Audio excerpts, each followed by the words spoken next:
Digitis is a computer program aimed to simulate a dissection of various animals. It's based on stills, QuickTime VR video and animation. You use it in the computer, cutting up the animal. You get all the organs identified, and in connection to this you will get histology and taxonomy, phylogeny and so on. So it's much more integrated with other disciplines than the regular teaching is. The different parts that are included in Digitis are, of course, firstly the animals themselves. Right now we are including the rat, the cod, the dogfish, the frog and the hen. Later on we will also add modules for invertebrates. Then there is a section dealing with the actual techniques and instruments used in dissection. There is also video sequences showing the actual incisions in the animal, and there is QuickTime VR, 3D figures showing different structures like the heart, the skeleton and the exterior of the animal. There is also a phylogenetic part showing the relationships between the different animal groups. And there is a taxonomical part dealing with placement in the natural hierarchy of nature. If you do a real dissection, if you make one mistake, you can't go back and start all over again. You have to continue, or you have to interrupt your dissection. But if you use Digitis, you can go back and forward however you want, and you can work with it by yourself.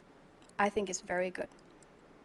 It allows for unlimited repetition, and it also allows you to do direct comparisons between different animals, compare the histology between different groups. As it now is, the histology course is usually separated from the morphology course, which means that first you study the histology and might not even know what kind of organ you're looking at. And then a couple of months later you will see the actual organ. Here you see it all at the same time, which I see as a big advantage.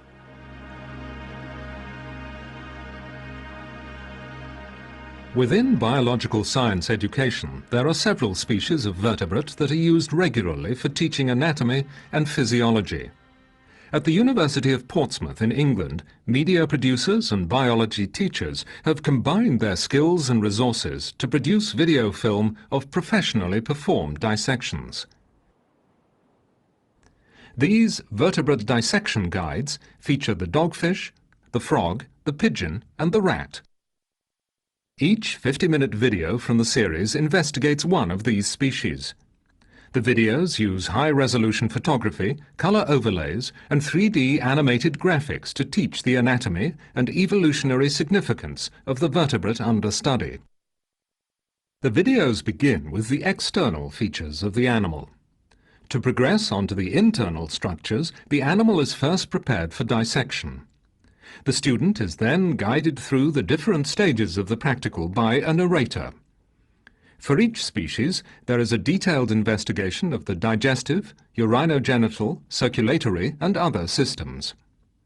The narrator identifies the organs and surrounding structures and describes their functional relationships.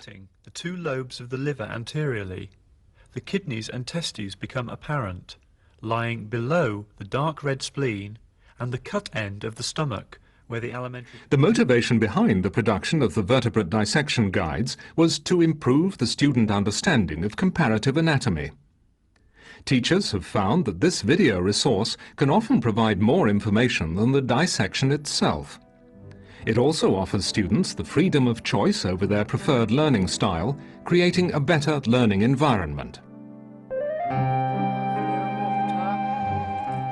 My name is Siri Martinsen, and I'm a veterinary student, third year veterinary student at a veterinary college in Norway. As a veterinary student, I have to have knowledge about how animals look inside. One way of doing that is, of course, dissection. Animals are killed for dissections, but I don't think it has to be that way. You can also use naturally dead animals, which I did in my studies. A solution is to call animal owners and ask them if they could give you the animals that die naturally. That way I got both horses and cows for dissection. It's a very good solution for veterinary colleges who want to use naturally dead animals, is to link up with veterinary clinics, both for small and large animals. And so I brought the animals to the pathology department. It's important that it's a non-infectious disease or an injury. And then I did the dissections on the ethically sourced animals. The use of animal for dissection is actually the most common harmful use of animals in education, both in biology and veterinary medicine, and also in many other fields. They use killed animals for dissections. So starting to use naturally dead animals is really one of the most important ways of decreasing the number of animals killed for education, I think.